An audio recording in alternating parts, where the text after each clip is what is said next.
Welcome back, everyone, to another episode of the Anatomy of the Trade. Today, we're going to discuss the market analysis, and just because the markets are so interesting at this spot, we want to have a look at them, and then a week after, hopefully, we'll come back to just our regular post analysis of our trades.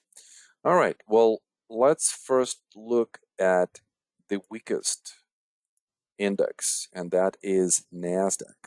So what do we see here?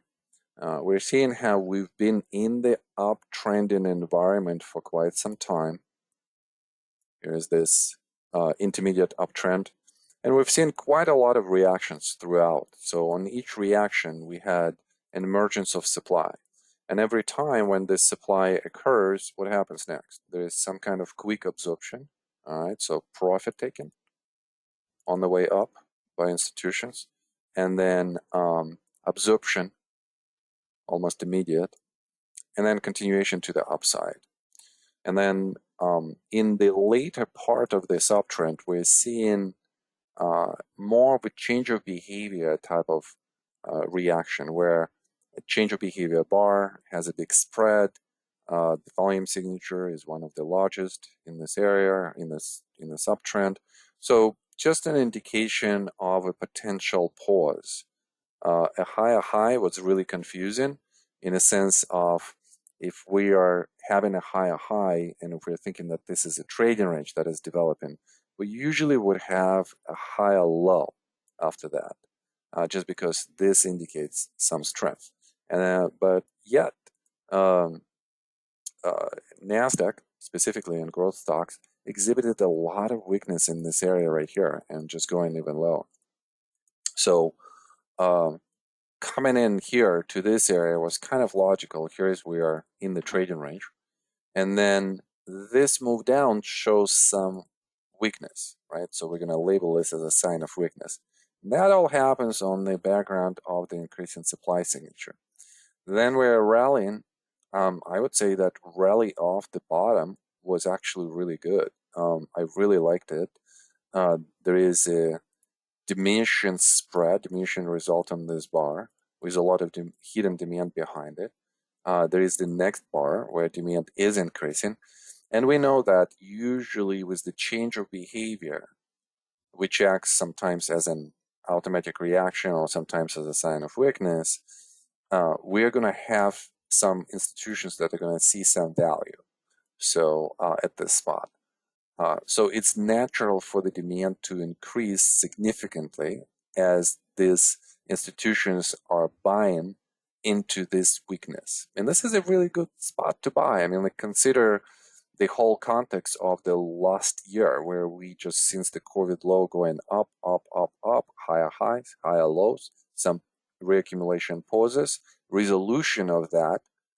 So we are trained to buy those type of reactions. And this was a really good one. This was on par of the same magnitude as this one. So if you would be buying, let's say, at this spot, obviously you would do really well.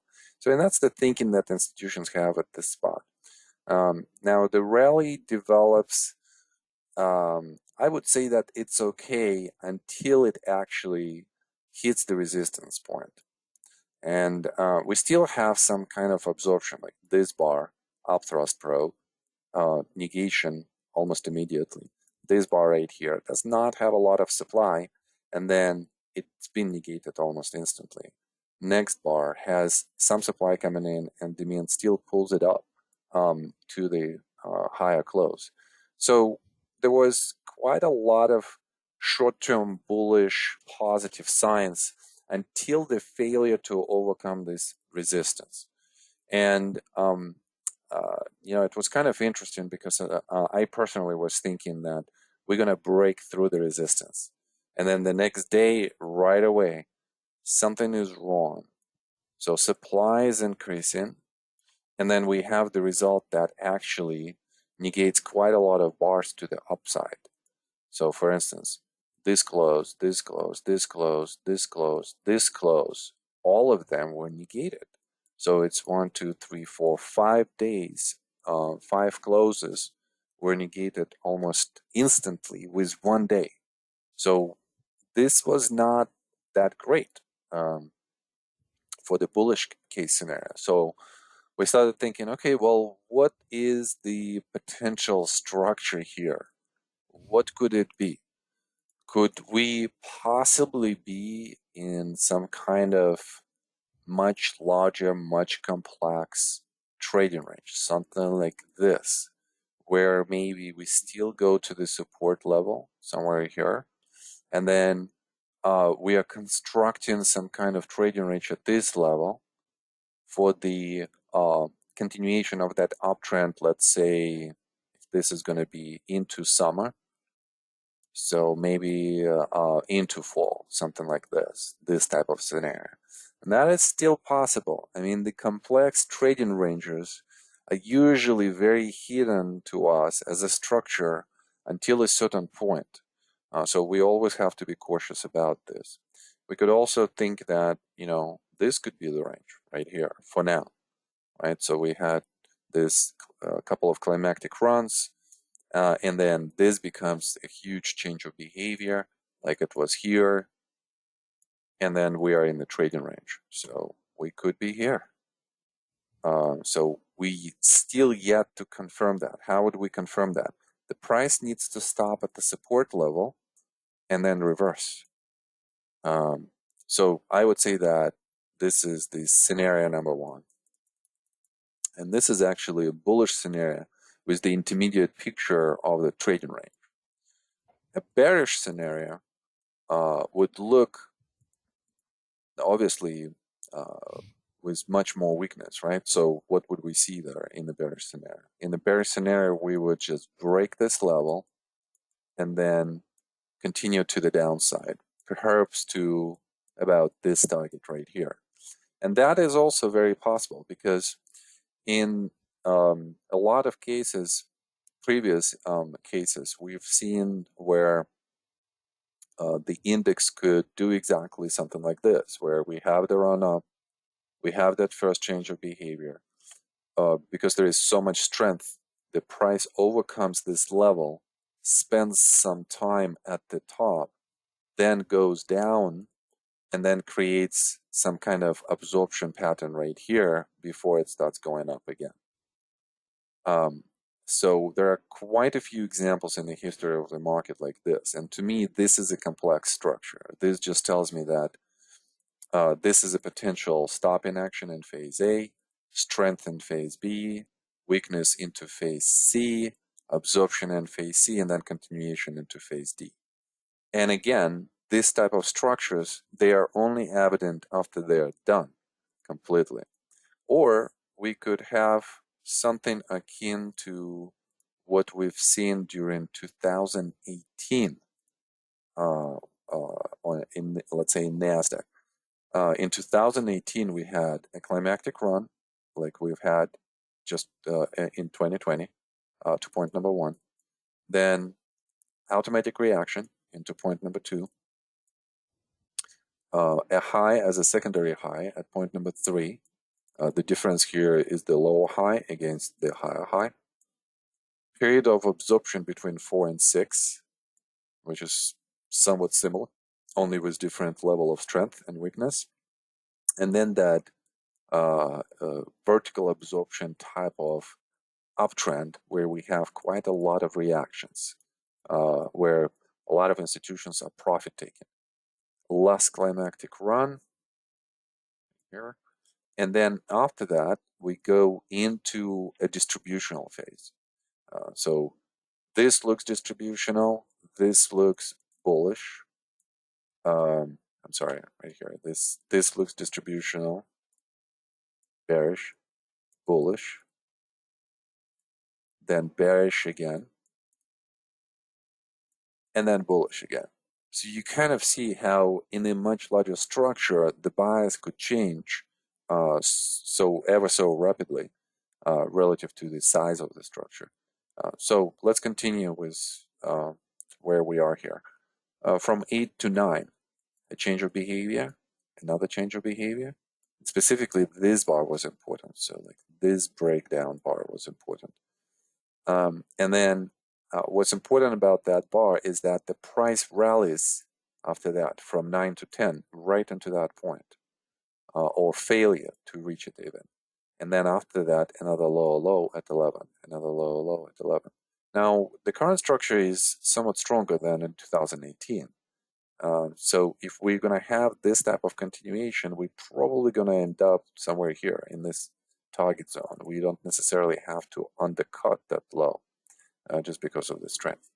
But so far, this pattern is kind of continuing. It's showing we are somewhere here around this spot after 12. So look how 12 also shows a lower high. And then at 12, currently, we're also seeing a slightly lower high, and then negation almost instantly, negation. So the analog suggests another sign of weakness, another LPSY as a higher low, and then some kind of washout. So we'll have to see this. I mean, with analogs, it's very simple. The rule with analogs is it's going to work until it's going to work. And then when it stops working, you do something else. Also want to point your attention to these couple of smaller charts here at the bottom. Those are 10-year yield charts that show that the interest rate environment in both cases was bullish and the interest rates were going up. So that influences growth stocks. And you could see that as the interest rate goes up, look at the character of the texture. Look at the character of the texture. And then obviously when they reach specific levels, then we see some kind of weakness. So with NASDAQ, I think it is a possibility that we might have a scenario like this. And we have, with this scenario, what we have to do is we have to see signs of confirmation. What would be the signs of confirmation? Again, a sign of weakness in itself, undercutting this previous low, would suggest a confirmation like this. Attempt to rally and then negation of this rally, again, would confirm it. And then the break of this area right here also would confirm it. So around 3 confirmations that we still need to have in order for us to kind of see that this pattern develop. And then because S&P, the Dow, are somewhat stronger, I would be expecting them to be more in the trading range type of consolidation rather than having like a very, very deep reaction. All right, well, I've been talking for so long. Let me welcome Franz. Franz, how are you doing today? Hi, Roman. Yeah, glad to be here, and I'm just relishing your description of and your analysis here of the different opportunities and different possibilities that the market can present us with. Well, what do you think about, let's say, this scenario, and then let's come back to the charts after that. Well, I think what you said about analogs working until they don't, and at this point, this analog looks like a mirror image of they look like mirror images of each other. So obviously you want to have the confirmation that you talked about, but it's not beyond the realm of possibility that the outcome on the left chart can be the outcome that we experience on the right chart. Yeah. I think one thing that I notice, the line below on the right-hand chart below the 1/1, that is the 200-day moving average, I believe. Yes. And you'd mentioned that this pattern is stronger than the previous one, and you can see that the first swing down on the left chart had already penetrated the 200-day, and here we've still got a fair amount of distance. And to me, that's, you can take that a couple of different ways. You could take it as, well, we're very extremely extended on the right side versus where we were on the left side, and maybe that makes us more vulnerable at some point. Or you can say, well, no, it's a signal, it's an indication of the strength, the overall strength of the market. So I guess the future will reveal which of those explanations is the correct one. Yeah, absolutely. So again, we're not trying to predict anything here. What we're trying to do is just develop different scenarios. So again, just to go through them, scenario number one, we are in the trading range, and we're kind of doing this. So that's a possibility. Scenario number two, let me just take another color, is that we're following that 2018 analog, and we're doing something like this. So the way how to work with this is to understand what kind of confirmations will we have. Would we have a lower low here, or would we have a higher low? That's a big difference. Would we recover all the way, or would we recover just into the lower high? Would we break the next low, or would we create, let's say, another higher low? So those are all of the things that you have to account for as we actually approach these spots. So it's not necessarily, it doesn't have to be clear for you what's going to happen next exactly. You just have to trade through this structure, and obviously trade with the assertion of what should be my exposure to the market right now. Should I be more exposed? Should I be less exposed? Am I expecting more weakness, or expecting some kind of strengthening and maybe like a rally from here? So based on that, your position size should be adjusted. Based on that, your stop losses should be adjusted as well. And I'm sure that for a lot of you, as it is for me, some of your positions have been triggered with the stop loss. So I'm sure that in a lot of cases, portfolios have been kind of trimmed, taken profits, stop losses triggered. So you probably should have more cash, at least I do, by this point. Franz, what are your kind of thoughts on the more tactical behavior at this spot in the market? I think you nailed it, Roman. I think, when we look at, first of all, you said trade the structure. So we've got, different possibilities with, at certain points, a fairly high probability of one outcome occurring.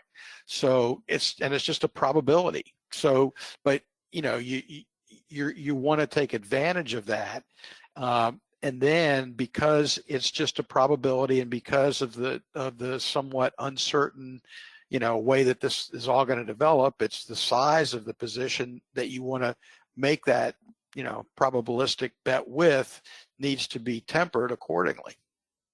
So that's, I think I'm just playing back what you said, but. Well, that's great. That's great. Yeah. And again, like look into and go into like S&P. Here you wouldn't be, saying like, oh my gosh, this is a big reaction. It just we're in the regular reaction, and we are in the trading range. This was a change of behavior for the trading range, and we would be expecting a horizontal trading range. It is upsloping, so we're looking at this structure right here, and it kind of makes sense because a lot of the points here are being touched and respected. So if we are continuing to have some kind of weakness, well, we are allowed to have enough weakness here still and remain bullish. That's number one. Secondly, we still could go undercut this low as a sprint and still be in the bullish formation. So you can't right away discount the bullish scenario. How I feel like a lot of people are just like saying, that's it, we're done, this is a distribution.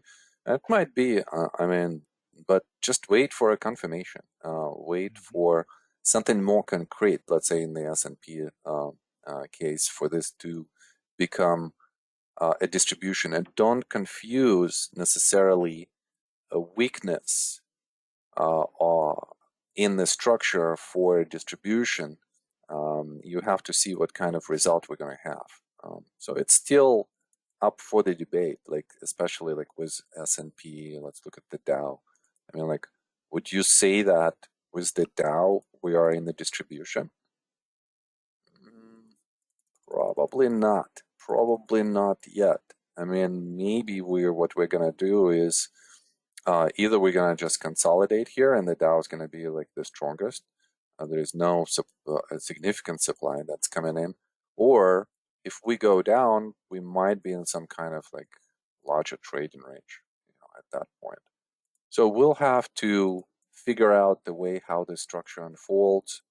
I would like our message to you guys to be: you have to be flexible and open, flexible enough to understand that there are multiple scenarios that could unfold, and then open to any scenario, even the one that you're not expecting, to be open to accept that scenario as the truth of the chart.